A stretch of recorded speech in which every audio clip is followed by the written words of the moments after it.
Ladies and gentlemen, buckle up. We are about to embark on a thrilling journey into the world of lie detection. Ever wondered if your partner really likes your cooking or if your dog actually ate your homework? Well, we might not solve all those mysteries today, but we are definitely going to uncover some shocking truths about lie detectors. Imagine a world where lies are as visible as noses on faces. Sounds like a politician's nightmare, right? Well, that's the dream that's been driving the quest for the perfect lie detector. But can a machine really tell if you are fibbing about eating the last cookie? Let's find out. Ancient civilizations such as Hindus, Chinese, and Greeks experimented with various techniques to uncover deception, including trial by ordeal and observational methods. In the late 19th century, the modern era of lie detection began with the exploration of psychological changes associated with deception, such as changes in blood pressure, pulse, and respiration. In 1921, John Augustus Larson, a police officer and scientist, invented the first functional polygraph device, marking a significant milestone in the field of lie detection. Little did he know he'd be responsible for the countless sweaty palms in interrogation rooms for years to come. It turns out we humans are pretty terrible at spotting lies. We are talking worse than a coin flip, with studies showing that people can only identify lies about 54% of the time.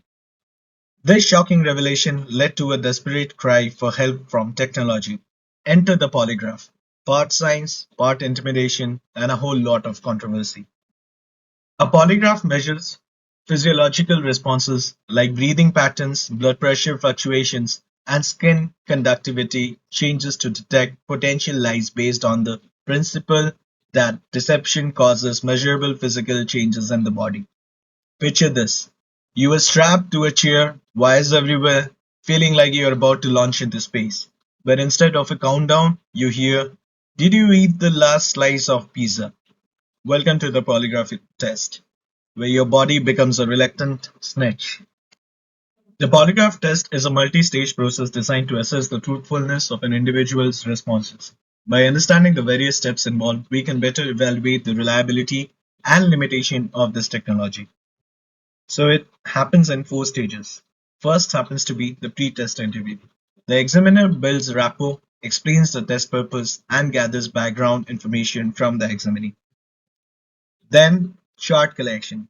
The examinee is connected to a polygraph to record physiological responses while answering structured questions. Then, the chart analysis. The examiner reviews the charts for physiological changes that may suggest deception. Then, the post-test interview. The examiner discusses the results with the examinee, providing feedback and addressing any concerns. The polygraph is like that nosy aunt at family gatherings. It notices everything: your breathing, your blood pressure, and even how sweaty your palms get. It's basically a gossipy machine that tells on you when you lie. Talk about peer pressure. The polygraph test is a four-act drama. Act 1, the pre-test chat, where small talk meets 20 questions. Then the Act 2, the weird up and the wired up interrogation. Hope you're not ticklish. Then Act 3, the chart analysis, where squiggly lines determine your fate. And finally, Act 4, the post-test debrief.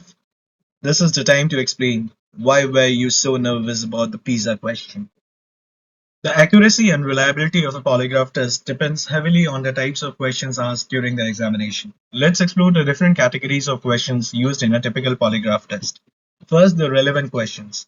These are directly related to the investigation, designed to detect deception through specific responses. Then the control questions. Establish baseline responses to compare with relevant questions, helping identify deceptive patterns. Then you have irrelevant questions, natural questions that contrast with relevant ones to distinguish normal from deceptive reaction. Then, finally, the concealed information questions. Test for specific knowledge about the issue, indicating possible involvement if physiological responses are noted. Understanding these question types is essential for interpreting responses and assessing the polygraph's reliability. Polygraph Examiners are like evil genies. They grant you questions, but there is always a catch. From relevant questions that make you sweat to irrelevant ones that make you go, "Whew." It's a roller coaster of query categories designed to catch you off guard. Polygraph tests are normally relevant, controlled, irrelevant, and concealed. These information questions are there to assess the physiological responses like breathing, blood pressure, and skin conductivity, detecting deception through measurable physical changes. Remember, in this game, even is the sky blue could be a trick question. Now let's talk about the usage. There's a widespread use in the United States of lie detectors. So lie detectors are extensively used by government agencies, law enforcement, and private organizations for purposes such as criminal investigation, personal screening, and national security. While it's limited in other countries, so outside the US, the use of lie detectors varies significantly. Many countries have strict regulations or outright bans on polygraph tests. The admissibility of polygraph evidence differs across jurisdictions. In the US, results are generally not admissible in court, whereas some other countries may accept them more readily. Public opinion on lie detector is mixed. Some people trust their reliability, while others doubt their accuracy, leading to debates about their trustworthiness and limitations. Turns out not everyone are as enthusiastic about lie detectors as daytime TV shows. While the US can't get enough of them, other countries are more like, nah, we are good. It's like the polygraph is the pineapple on the pizza of the investigative world, loved by some, banned by others. In India, lie detectors are like that fancy kitchen gadget you bought, used occasionally with lots of rules and always with a bit of skepticism. It's less open sesame and more, may I please use this, Your Honor? Welcome to the polygraph accuracy debate, where statistics go to die and skeptics come alive. With accuracy claims ranging from pretty good to flip a coin, it's the Schrodinger's cat of forensic tools. Is it accurate? Inaccurate? Both? Neither? The debate rages on. The accuracy claims. Some studies report polygraph accuracy between 70 to 90%, but these figures are disputed and debated. Then false positives and negatives. Polygraphs can produce inaccurate results showing deception when the subject is truthful and vice versa. Then measuring stress, not deception. Polygraphs measure physiological responses which can be affected by stress, anxiety, or fear rather than deception itself. Potential for countermeasures. Individuals can learn techniques to control their physiological responses, potentially manipulating the test results. Now let's look into evolving landscape of lie detection technology. Innovations like fMRI, that is functional magnetic resonance imaging, and EEG, electroencephalography, are being explored for more accurate detection. As lie detection technologies advance, there are growing concerns about privacy, autonomy, and potential misuse that need to be carefully addressed. Now, improved accuracy. Research aims to overcome traditional polygraph limitations for better reliability. Imagine a future where your brain waves rat you out or your eyeballs become the window to your lies. Sounds like sci-fi, right? Well, that's where we are headed. But don't worry, ethicists are already having panic attacks, so you don't have to.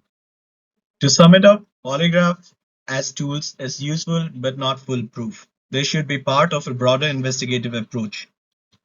Now, let's talk about holistic methods. Combining polygraphs with interviews and evidence gathering is crucial. And the current ongoing research over it, the continuous development is the key to improving the detection effectiveness. Overall, while polygraphs are valuable, they are not infallible, and advancements in technology and methodology are essential for future improvements. So there you have it, folks.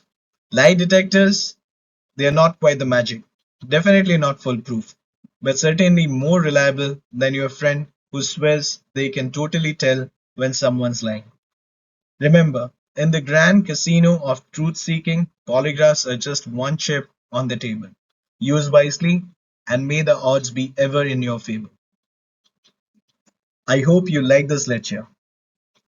Hey there, awesome human. If you enjoy fun and laughter, why not give that like button a gentle tap? It's like giving a digital high five. And if you think your friends could use a smile, hit share and spread the joy like confetti at a party. Finally, hit the subscribe and join our exclusive club of staying up to date. It's like getting VIP access to the fun zone. Thanks for being amazing. See you in the next video.